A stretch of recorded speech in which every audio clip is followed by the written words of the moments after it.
Donald Trump कह रहे हैं कि हमें टोटल एंड कंप्लीट विक्ट्री मिल गई है। फरमा रहे हैं कि हम हॉर्मुज की खाड़ी में डेरा डालेंगे, अब बहुत सारा पैसा बनाएंगे। और ईरान का ये कहना है कि सीज फायर के दौरान भी हॉर्मुज स्ट्रेट पर कंट्रोल उसी का ही रहेगा। ईरान वहां से गुजरने वाले जहाज़ों से टोल टैक्स भी वसूलेगा, और तो और ये टोल टैक्स चीन की करेंसी युआन में वसूला जाएगा। तो एक तो करेला ऊपर से नीम चढ़ा। तो क्या अब दुनिया की सबसे ताकतवर अमेरिकी सेना उन जहाज़ों को सुरक्षित रास्ता देने के लिए ड्यूटी करेगी जिनसे ईरान, उनका कट्टर दुश्मन, चीन की करेंसी में टोल वसूलेगा? क्या इसी दिन के लिए ट्रंप ने ईरान के खिलाफ जंग छेड़ी थी? क्या ये जंग वाकई अमेरिका के लिए वर्थ इट रही है? इस पर जो 10 पॉइंट प्लान पर यह सीज फायर हुआ है, उसमें ईरान ने अमेरिका के सामने कौन सी शर्तें रखी हैं, और क्या अमेरिका ईरान की शर्तें मानेगा या फिर 14 दिन की मोहलत के बाद ईरान को ही झुकना पड़ेगा? इन्हीं सब चीज़ों पर आज बात होगी। मेरा नाम कुलदीप है और आप देख रहे हैं लल्लन टॉप का अंतर्राष्ट्रीय प्रसंगों से जुड़ा रोजाना का कार्यक्रम दुनियादारी। Brought to you by Rajnigandha Saluja Gold and Candid.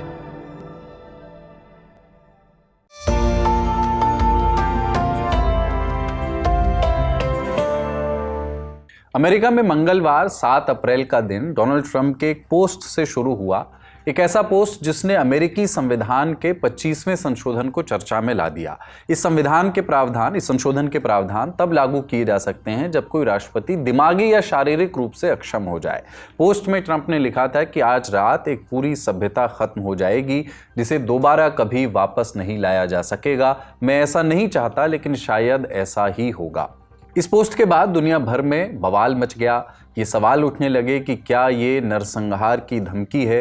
क्या आम जनता को इस तरह डराना युद्ध अपराध नहीं है? इन सवालों के बीच एक उल्टी गिनती भी चल रही थी। इसके साथ ही ट्रंप ने ईरान के पुलों और पावर प्लांट्स को तबाह करने के लिए रात 8 बजे का अल्टीमेटम दिया था, लेकिन डेडलाइन से करीब 1.5 घंटे पहले ही ये उल्टी गिनती रुक गई। ट्रंप ने ऐलान किया कि एक डबल साइडेड सीज फायर, 2 हफ्ते के लिए बमबारी बंद। दावा किया कि बदले में ईरान हॉर्मुज स्ट्रेट को पूरी तरह खोलने पर राजी हो गया है। उधर ईरान के विदेश मंत्री अब्बास अरागची ने भी एक्स पर पोस्ट करके इस सीज फायर पर हामी भर दी। ट्रंप ने सीज फायर में पाकिस्तान और चीन का रोल बताया है। ट्रंप ने कहा है कि चीन ने ही ईरान को नेगोशिएट करने के लिए राजी किया। चीन के विदेश मंत्रालय ने भी कहा है कि हमने अपनी तरफ से कोशिशें की। अब सीज फायर लागू होने के बाद दोनों ही पक्ष अपनी अपनी जीत का दावा कर रहे हैं। इसी सिलसिले में कई विरोधाभास भी पैदा हुए हैं। एक एक करके उन्हें देख लेते हैं। पहला पॉइंट है लेबनान का। पाकिस्तान के प्रधानमंत्री शहबाज शरीफ ने एक्स पर पोस्ट करके लिखा कि इस सीज फायर में लेबनान भी शामिल है। लेकिन इसके कुछ ही देर बाद इजराइल के प्रधानमंत्री बेंजामिन नेतन्याहू के ऑफिस से बयान आ गया कि लेबनान इस सीज फायर का हिस्सा नहीं है। खुद ट्रंप ने भी अपने बयान में लेबनान का जिक्र नहीं किया। इजराइल ने आज ही लेबनान में अब तक का सबसे बड़ा हमला किया है इस वॉर का। दूसरा पॉइंट है स्ट्रेट ऑफ हॉर्मुज। ट्रंप का दावा था कि हॉर्मुज पूरी तरह से खुल जाएगा, लेकिन ईरान के विदेश मंत्री अब्बास अरागची का कहना है कि हॉर्मुज और जो स्ट्रेट है वो ईरान की सेना के कंट्रोल और कोऑर्डिनेशन में ही रहेगा। ईरान की न्यूज़ एजेंसी है तस्नीम, उसके मुताबिक ईरान और ओमान हॉर्मुज से गुजरने वाले जहाज़ों से ट्रांजिट फीस यानी टोल वसूलने की तैयारी में है ताकि युद्ध का नुकसान भरा जा सके। शिपिंग की दुनिया में अब इसे तेहरान टोल बूथ या अयातुल्ला टोल बूथ कहा जा रहा है। तीसरा पॉइंट है सीज फायर प्रस्ताव। समझौते का एक ही झोल है वो प्रस्ताव जिस पर ये सीज फायर टिका हुआ है। ट्रंप मान चुके हैं कि ईरान का 10 पॉइंट प्लान बातचीत का एक व्यवहारिक आधार, एक वर्केबल बेसिस है, लेकिन व्हाइट हाउस ने अभी तक आधिकारिक तौर पर यह नहीं बताया है कि ईरान के वो 10 पॉइंट्स क्या हैं दरअसल। लेकिन ईरान के स्टेट मीडिया ने सुप्रीम नेशनल सिक्योरिटी काउंसिल के हवाले से ये 10 पॉइंट्स पब्लिक किए हैं। रिपोर्ट्स के मुताबिक अमेरिका के 15 पॉइंट प्लान में शर्त रखी गई थी कि ईरान परमाणु हथियार नहीं बनाएगा और अपना हाईली एनरिच्ड यूरेनियम अमेरिका को सौंप देगा। ईरान की सैन्य और रक्षा ताकत पर लिमिट लगाई जाएगी। इलाके में ईरान के प्रॉक्सी गुटों का खात्मा होगा। हॉर्मुज स्ट्रेट को पूरी तरह से खोल दिया जाएगा। ईरान इजराइल के वजूद को भी मान्यता देगा। जबकि ईरान का जो 10 पॉइंट प्लान है इससे बिल्कुल अलग है। उसमें शर्त रखी गई है कि एक परमानेंट सीज फायर होगा और अमेरिका इजराइल दोबारा हमला न करने की गारंटी देंगे। अमेरिका ईरान के यूरेनियम एनरिचमेंट प्रोग्राम को मान्यता देगा। हॉर्मुज स्ट्रेट ईरान के कंट्रोल में ही रहेगा और जहाज़ों से टोल वसूला जाएगा। सिर्फ ईरान नहीं, लेबनान समेत सभी मोर्चों पर जंग रुकेगी। अमेरिका मिडिल ईस्ट से अपनी सेना वापस बुलाएगा, अमेरिका ईरान पर लगी पाबंदियां हटाएगा और युद्ध का पूरा मुआवजा भी देगा। समझौते पर संयुक्त राष्ट्र सुरक्षा परिषद यूएनएससी की मुहर लगेगी ताकि अमेरिका बाद में इससे मुकर न सके। इसके अलावा अमेरिका विदेश में फ्रीज किया गया ईरान का सारा पैसा और संपत्ति भी वापस लौटाएगा। ईरान की सुप्रीम नेशनल सिक्योरिटी काउंसिल का दावा है कि उसने अमेरिका को अपना 10 पॉइंट प्लान मानने पर मजबूर कर दिया है और ये अमेरिका की ऐतिहासिक हार है। हालांकि ट्रंप ने ईरान के इस दावे को फ्रॉड बता करके खारिज कर दिया और इस खबर को छापने के लिए अमेरिकी न्यूज चैनल CNN पर वो भड़क भी गए। भारत का सबसे भरोसेमंद Saluja gold TMT bars. Saluja gold TMT। अब सही पकड़े हो कॉन्ट्रैक्टर बाबू, मजबूती सब कुछ है। किसका दावा सही है ये तो नहीं पता, लेकिन इतना जरूर है कि 2 हफ्ते के लिए सीज फायर फिलहाल लागू हो गया है। हजारों लाखों आम ईरानियों के लिए राहत की सांस है। तेल गैस के दामों से जूझती दुनिया के लिए भी कुछ वक्त राहत है। अमेरिकी मीडिया की माने तो पाकिस्तान के इस्लामाबाद में आमने सामने की बातचीत, इन पर्सन नेगोशिएशन की तैयारी चल रही है। शहबाज शरीफ ने 10 अप्रैल को दोनों देशों को इस्लामाबाद में बातचीत का न्योता भी दिया है, लेकिन दोनों देशों की शर्तें एक दूसरे से इतनी उलट हैं कि इन्हें एक मेज़ पर मिलाना बैठाना बड़ा मुश्किल सा लगता है। पिछली 2 बार जब अमेरिका और ईरान बात करने बैठे तो भयंकर जंग छिड़ गई। तो इस बार इस्लामाबाद में ऐसा कौन सा जादू होने वाला है? क्या ये सीज फायर 2 हफ्ते के बाद आगे बढ़ेगा? क्या दोनों देश एक पीस डील तक, शांति समझौते तक पहुंच पाएंगे? दोनों देशों को कई सवालों के जवाब अभी ढूंढने हैं मिल करके। पहला सवाल है कि लेबनान का क्या होगा? लेबनान पर इजराइल के हमले अब भी जारी हैं। इजराइल लड़ा है कि जब तक हिजबुल्लाह का खात्मा नहीं हो जाता, जब तक वो साउथ लेबनान पर कब्जा नहीं छोड़ेगा। उसकी कार्रवाई के बाद से लाखों लेबनानी बेघर हो गए हैं। क्या ईरान किसी ऐसे समझौते पर दस्तखत करेगा जिसमें उसके सबसे अहम प्रॉक्सी हिजबुल्लाह के लिए कोई सिक्योरिटी गारंटी ना हो? दूसरा सवाल है न्यूक्लियर प्रोग्राम को लेकर के। अयातुल्लाह अली खमेनी और सीनियर जनरल्स के मारे जाने के बाद ईरान में इस्लामी निज़ाम बरकरार ज़रूर है, लेकिन कमज़ोर हो चुका है। उसके इंफ्रास्ट्रक्चर को नुकसान काफ़ी पहुंचा है। देश की इकॉनमी भी इस समय कमज़ोर है। उसके प्रॉक्सी गुट भी वीक हैं। तो क्या ईरान की नई लीडरशिप अपनी कुर्सी बचाने के लिए अपने न्यूक्लियर प्रोग्राम को कुर्बान कर देगी? अमेरिका चाहता है कि ज़ीरो इनरिचमेंट हो, जबकि ईरान चाहता है कि इसको मान्यता मिले। ईरान के पास अब भी करीब 440 किलो हाईली एनरिच्ड यूरेनियम है, जिससे 10-12 बम्स बन सकते हैं। क्या ईरान ये यूरेनियम अमेरिका को सौंप देगा? और अगर नहीं तो अमेरिका को इस जंग से हासिल क्या होगा? उधर ईरान को अगर अपना सिविलियन न्यूक्लियर प्रोग्राम भी सरेंडर करना पड़ा तो जनता में क्या मैसेज जाएगा? अपने डोमेस्टिक सेंटिमेंट को भी सबको तुष्ट करना होता है। तीसरा सवाल है, दोनों पक्ष अपनी अपनी जीत का नैरेटिव कैसे गढ़ेंगे? अस्तित्व की लड़ाई में बाल बाल बचने के बाद ईरानी लीडरशिप बातचीत की मेज़ पर ज़्यादा ओवर कॉन्फिडेंट हो सकती है। ऐसे में ट्रंप उन्हें अपनी शर्तों के लिए राज़ी कैसे करेंगे? क्या ट्रंप ईरान के 10 पॉइंट प्लान पर बनी किसी डील को अपनी जनता के सामने ईरान का सरेंडर बताकर बेच पाएंगे? और दूसरी ओर क्या ईरान अपनी अवाम को ये यकीन दिला पाएगा कि अमेरिका उसकी सारी शर्तों पर या आधी शर्तों पर झुक गया है? जंग से पहले हॉर्मुज़ खुला हुआ था। अमेरिका इजराइल ने जंग छेड़ी तो उसके जवाब में ईरान ने स्ट्रेट ऑफ हॉर्मुज़ बंद कर दिया वो रास्ता। अब ईरान उस पर अपना कंट्रोल चाहता है। ओमान के साथ मिलकर के टोल टैक्स लेना चाहता है वहाँ पर। क्या ट्रंप इस नई रियलिटी को, इस नई व्यवस्था को कबूल कर पाएंगे? और अगर कबूल भी कर लिया तो इसे अपनी जीत की तरह वो पेश कैसे करेंगे? सवालों की फहरिस्त और भी लंबी है। क्या ट्रंप ईरान को युद्ध का मुआवजा देने के लिए राजी होंगे जो नुकसान वहां हुआ है? ईरान के मिसाइल और ड्रोन प्रोग्राम का क्या होगा? इजराइल का भी एंगल है कि अगर नेतन्याहू को लगा कि ये पीस डील इजराइल की सुरक्षा के लिए खतरा है तो क्या वो इसे मंजूर करेंगे? 21 अप्रैल को सीज फायर का आखिरी दिन है। अगर उस रोज तक इन सवालों के जवाब नहीं मिलते हैं तो उसके बाद क्या होगा? जानकारों को सुनते हैं। Well, there's no doubt that Iran's military capabilities have been degraded substantially, and that is the military success. इसमें कोई शक नहीं है कि ईरान की सैन्य ताकत काफी कम हुई है और ये अमेरिकी मिलिट्री की कामयाबी है। लेकिन दिक्कत यह है कि जंग के असली लक्ष्य जैसे ईरान में तख्ता पलट करना, उसके परमाणु कार्यक्रम का खात्मा करना और उसकी मिसाइल ताकत को तबाह करना, ये हासिल ही नहीं हुए। उल्टे ईरान ने खाड़ी में जहाजों का रास्ता रोककर दुनिया में तेल और आर्थिक संकट खड़ा कर दिया, जो उसकी एक उपलब्धि है। और अपने 10 पॉइंट प्लान में वो भविष्य के लिए भी अपनी इस ताकत को बचाए रख रहे हैं। इसलिए फिलहाल ये सीज फायर बहुत उलझा हुआ है। मुझे लगता है कि ये 2 हफ्ते का सीज फायर टिकेगा। अमेरिका और ईरान दोनों ही दोबारा जंग शुरू नहीं करना चाहते, इसलिए सीज फायर आगे खींचने की पूरी गुंजाइश है। लेकिन इसमें कोई पक्की पीस डील या परमानेंट सीज फायर होगा, इसके चांसेस बहुत कम लग रहे हैं। ज्यादा मुमकिन यही है कि मामला यूं ही शांत पड़ा रहे, यानी कोई फॉर्मल डील नहीं होगी, बस एक अघोषित सीज फायर बना रहेगा और दोनों तरफ से हमले बंद रहेंगे।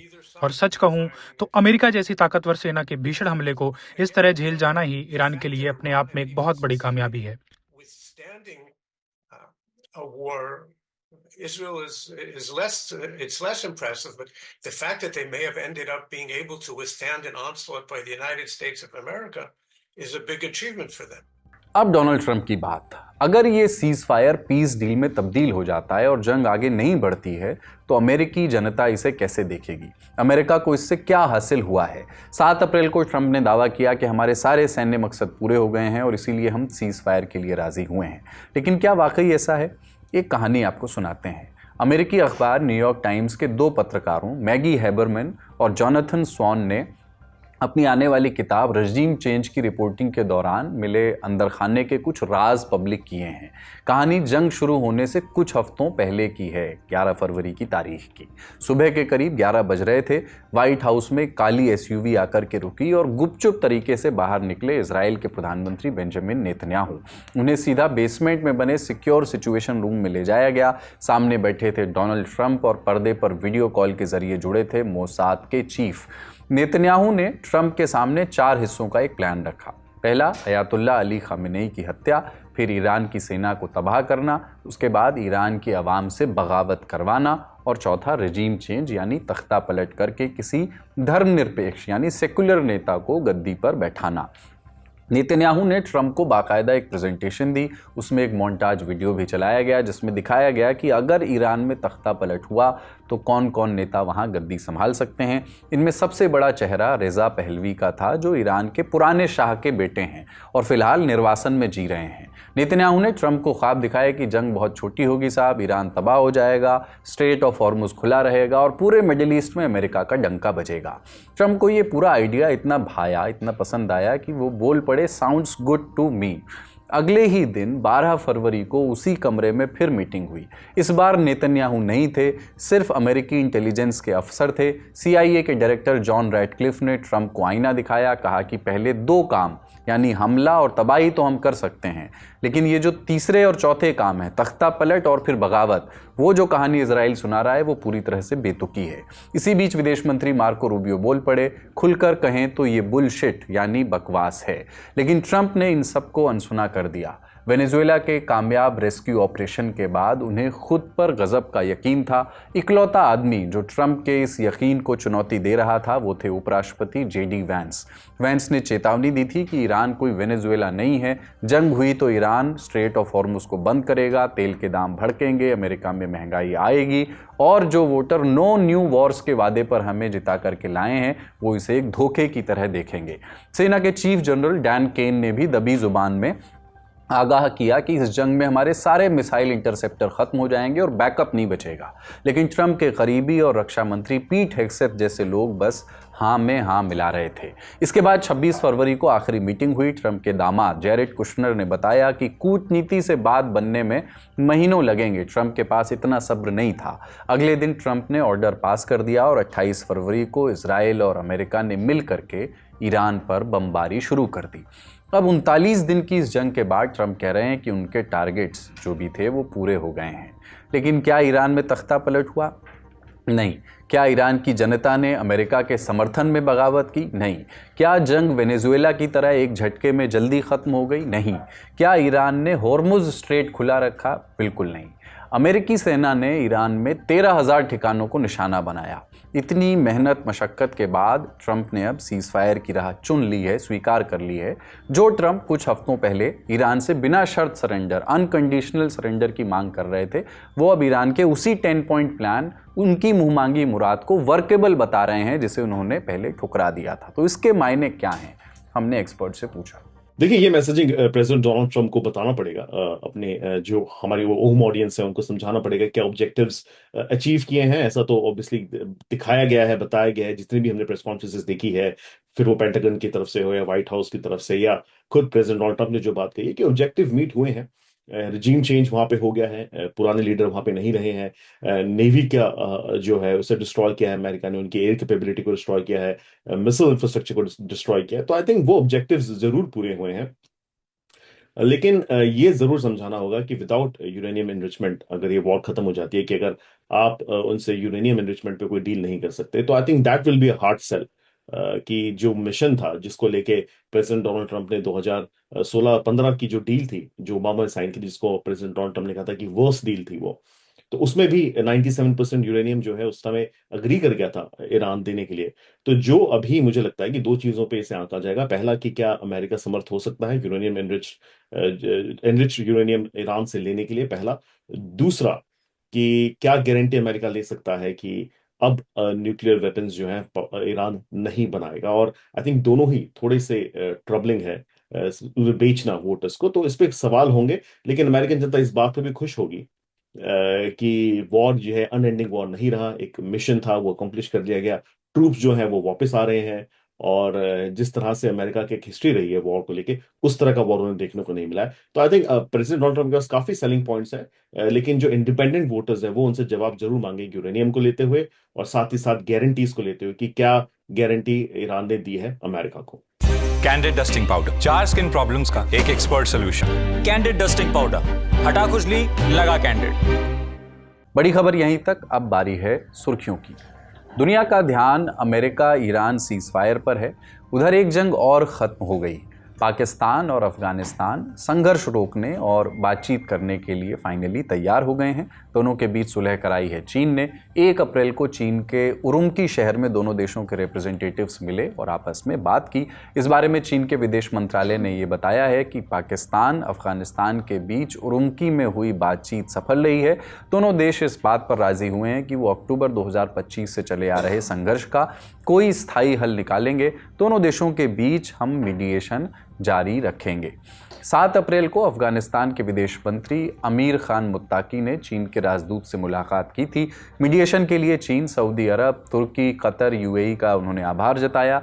उम्मीद जताई कि छोटी मोटी गलतफहमियां इस बातचीत की प्रोग्रेस में रुकावट नहीं डालेंगी। अगली खबर, जंग और सुलह की कोशिशों के बीच चर्चा चीन और ताइवान की भी हो रही है। ताइवान की मुख्य विपक्षी नेता चेंग ली वुन चीन पहुंची हैं। उनको चीन के राष्ट्रपति शी जिनपिंग ने बुलावा भेजा था। चेंग ली वुन ताइवान की विपक्षी पार्टी कुओमिंतांग KMT के अध्यक्ष हैं। उनकी यात्रा काफ़ी अहम मानी जा रही है क्योंकि 10 साल बाद ताइवान का कोई विपक्षी नेता चीन पहुंचा है। चेंग ली वुन ने इसे शांति की यात्रा बताया है। 8 मार्च को वो चीन के नानजिंग शहर में पहुंची। यहाँ उन्होंने अपनी पार्टी KMT के फाउंडर सुन यात सेन की कब्र पर श्रद्धांजलि दी। 1949 से पहले Nanjing he Republic of China की राजधानी हुआ करती थी। उस वक्त चीन में KMT का शासन था। 1949 में चीनी कम्युनिस्ट रेवोल्यूशन के बाद KMT ताइवान जाकर के शासन करने लगी। तब से ही चीन और ताइवान के बीच विवाद चला आ रहा है। चीन ताइवान को अपना हिस्सा कहता है, जबकि ताइवान खुद को एक स्वतंत्र देश बताता है। फिलहाल चेंग ली वुन की यात्रा से उम्मीद की जा रही है कि चीन और ताइवान के बीच लगातार बढ़ रहा तनाव कुछ कम होगा। हालांकि चेंग ली वुन का चीन को लेकर के हमेशा से ही रुख नरम रहा है। वो चीन से बातचीत और शांति के जरिए विवाद सुलझाने की बात करती रही हैं। इसके उलट ताइवान का मौजूदा सत्तारूढ़ दल डेमोक्रेटिक प्रोग्रेसिव पार्टी यानी DPP चीन का कट्टर विरोधी माना जाता है। DPP वन चाइना पॉलिसी को भी नहीं मानता है। चीन ताइवान के राष्ट्रपति और DPP के लीडर लाई चिंगते को अलगाववादी मानता है। इसलिए जब से DPP सत्ता में ताइवान में आई है, चीन और ताइवान के संबंध और भी खराब हुए हैं। दोनों देशों के बीच ताइवान स्ट्रेट पर भी तनाव बढ़ा है। DPP ने चेंग ली वुन की यात्रा की भी आलोचना की। KMT पर नेशनल सिक्योरिटी को कमजोर करने का आरोप भी लगाया। आज का दुनियादारी यहीं समाप्त होता है। अपना और अपनों का ख्याल रखिए। देखते रहिए दी ललन टॉप। शुक्रिया, शुभ रात्रि।